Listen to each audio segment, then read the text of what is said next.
Zelenský úplne zošalel. Ako posledný chrapúň zastavil dodávky ropy na Slovensko a myslí si, že my mu ďalej budeme veselo posielať elektrinu. Zabudni na to, krpec. Som hrdý na to, že Robert Fico vyhlásil, že ak Zelenského režim okamžite neobnoví dodávky ropy, zastavíme dodávky elektriny na Ukrajinu.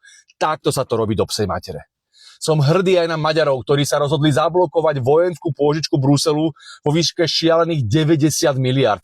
To je tá pôžička, na ktoré sme sa my Slováci odmietli akokoľvek podieľať. A urobili sme dobre.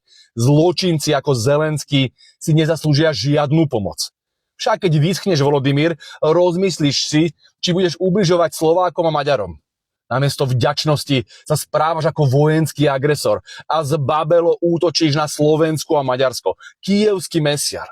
Mimochodom, je choré, že Európska komisia nechce pritlačiť na Zelenského režim, aby okamžite začal opäť posielať ropu na Slovensko a do Maďarska.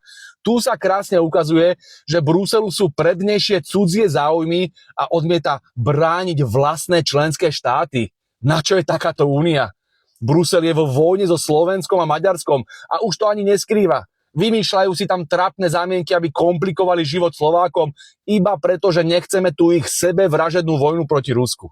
A reakcia našej opozície? Oni sa prosím pekne vytešujú z toho, že Zelenský nám zastavil ropu. To nevymyslíš.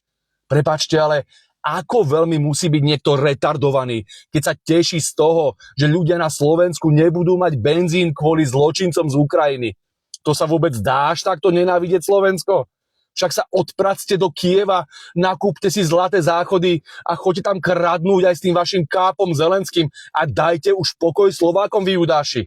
Už to konečne pochopte. Ukrajina je pre Slovensko bezpečnostnou hrozbou.